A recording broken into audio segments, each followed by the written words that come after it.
I'm so impressed by anyone who can live in a kind of sensory deprivation tank. I think it looks staggeringly chic, and I'm so admiring. As you can see, that's not my approach.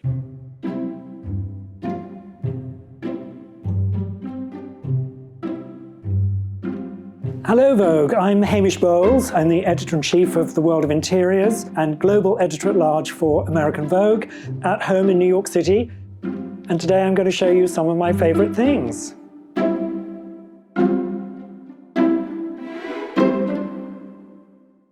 I found this apartment 14 years ago, I think. It had been lived in by quite a celebrated literary editor. And after 30 years in the city, I'm moving. I'm the new editor-in-chief of the World of Interiors magazine. So I'm going to be moving back to the city of my birth and rediscovering it anew. And that's partly explains the chaos that you see before you. My great friends, Laura Sartori Rimini and Roberto Perigali of this practice, Studio Perigali, they offered their services and said, you know, it could be a kind of calling card for their work in America. And so we worked together, and it was just such an extraordinary experience because they know me so well. You know, I've got very strong taste. One of the amazing things that they did was to create this trompe-l'oeil. So it looks like the full door, and they put the hinges here, but this is like a trick of the eye because all this is a structural column. Actually, the door is here, kind of, then you sort of disappear into the bathroom here. It's very amusing because guests come and you can see them just fiddling with this handle and not knowing why they can't open the door. You know, something we were kind of forced to do by the planners, but it's become, I think, my kind of favorite little detail in an apartment that's full of wonderful details. In 1989, I was the fashion director at a magazine called Harper's and Queen in London, and part of that was going to Tangier in Morocco, and began this total primal love affair that I had with the city of Tangier. And as you fly in, you can see troughs and slopes of all these surrounding hills and kind of incredible uncharted land about an hour outside the city to raise funds for the local communities. The kind of kids and young people in the community start making dolls in the way that their parents and grandparents had done them. You know, like this woven straw horseman, who I just think is so adorable, and he's been given really impressive pecs. And over here, these kind of dolls. There she is in her kind of Berber woman hat. I mean, it's just so adorable. They're in kind of wedding finery. And then this guy in his jalaba. I just couldn't resist them, and every time I look at them, I'm kind of taken back to Rahuna, which is this really kind of magical place high on a hill, looking down over the sweeping hillside to the beach and the endless Atlantic beyond. Really a magical place. As a child of, I think, 8, I found a copy of Cecil Beaton's book, The Glass of Fashion, which was really him kind of talking about and illustrating with drawings and photography the people who'd shaped style and fashion through his lifetime. I had like a VW camper van holiday with my dad going all around Britain. I remember that I sort of stayed up all through the night with like a torch reading this book and being so fascinated by these people of style and all these extraordinary lives that they seem to have led and these magical environments they created and the way they dressed and so on. So that's a book that is always with me.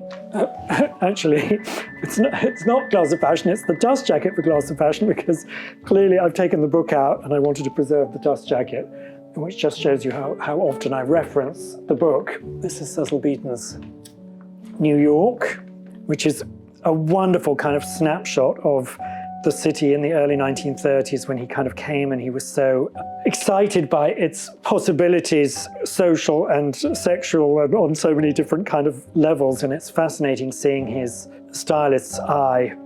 It's rather bittersweet looking at Cecil Beaton's New York, because I wonder what Hamish Bowles' New York volume is going to be.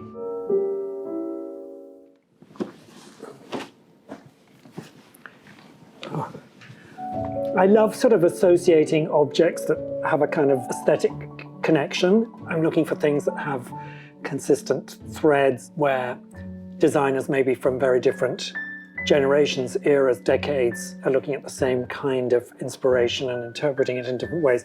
So I was very excited when I saw that Justin Vivian Bond was doing this series of eyes of sort of queer icons in a way. And so I'm delighted to have Cecil Beaton's eye. As a student at St Martin's School of Art, my first assignment was to interview the Honourable Neil Roger, who was known as Bunny to his friends.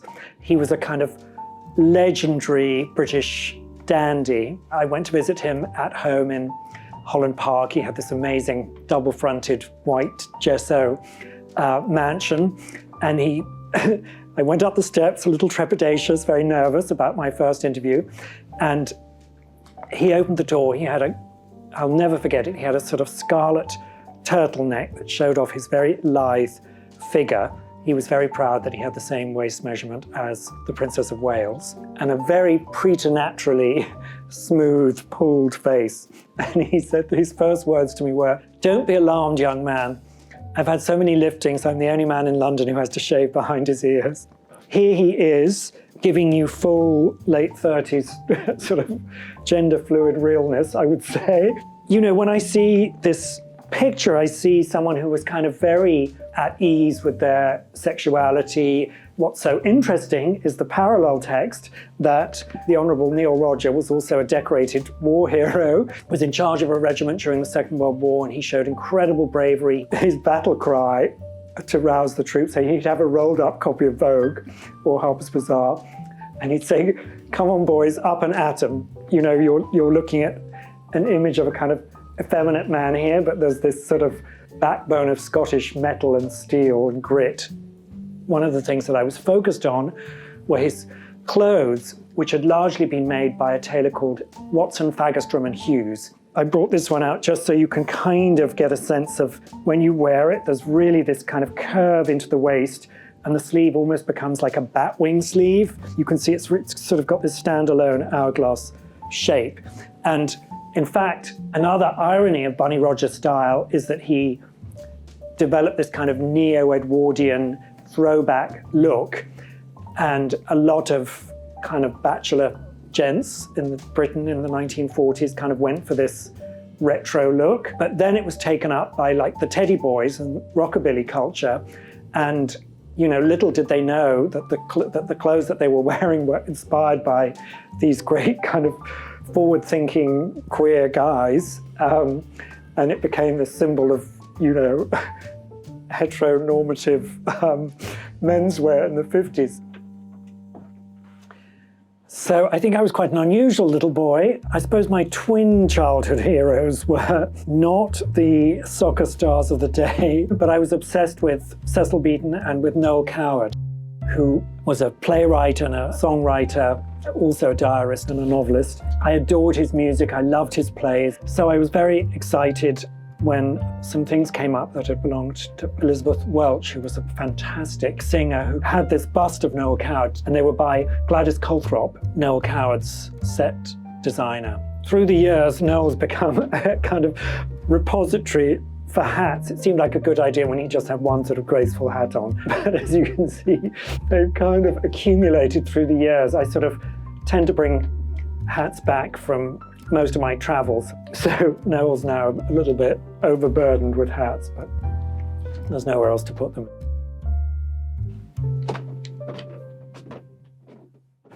So this was a treasured find, and it's Cecil's sketch for the costume maker for one of the ladies leaving Covent Garden in the opening scene, Act 1, Scene 1 of My Fair Lady. You know, you might think that the walls are kind of dense with pictures, but there are a great deal more in storage or stacked up. Occasionally I bring them out and sort of recycle and rehang. Against this Loro Piana brushed cotton, actually, is what the fabric is, and of course it's purple. Such an underrated, undervalued colour, but not by me. Oh my God. So these curtains, this is this fabric by this amazing French company, Tassinari de Châtel, originally woven for Marie Antoinette, of course, found by me in, of all unlikely things, a place called the Curtain Exchange in London. A fraction of the Marie Antoinette price, I'm sure, even in 1788.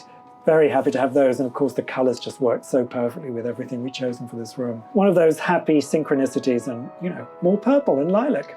I think now about 15 or 16 years ago, I finally went with friends to an island in the Dodecanese in Greece that they'd been trying to get me to go to for years and years. There was a little shop there, and this woman had sold kind of dishes and jugs, I think made and painted by her father. And every time I went, I would buy something.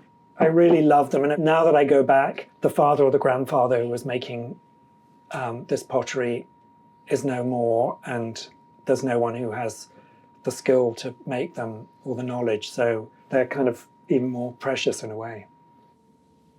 So this picture is quite the story. When I first moved to New York, which was 1992, 30 years ago, of course, I found this incredible parlor floor on 13th Street between 6th and 7th in a wonderful kind of 1850s brownstone. And there was absolutely nothing in it except for a lamp and a nail in the wall, literally. And then there was a sale of some things that had belonged to Jack Dumphy, who was a lover of Truman Capote. And there was this drawing, which I recognized. It's by René Boucher, who was a sort of fashionable artist who did a lot of fashion studies for Vogue and portraits for Vogue. I loved his work, and obviously I was totally obsessed with Truman Capote. And so it was my first really significant purchase. And I brought it home. I didn't have a hammer and I didn't have a nail. There was this nail in the wall. And so I hung the portrait there. My landlady came up and she looked at the picture on the wall and she said, "That's strange. Why would Jack have left that picture?" I didn't know what she meant. And I said, "What do you mean?" And she said, "This very nice man called Jack lived in this apartment for 30 years. And he had that picture hanging on that nail. It had been Jack Dumphy's apartment. I had no idea when I'd taken the lease. This, of course, was his picture, and it was hanging where I hung it, of all the nails in all the walls in New York. The picture had come back to that, and I really thought, oh God, Truman Capote is going to look after me in New York. And he sort of has for 30 years. So this definitely gets the priority shipment treatment. So these have been some of my objects of affection. Thank you for joining me and indulging me. And now I've got to continue packing Post-its on priority objects that are going straight to London.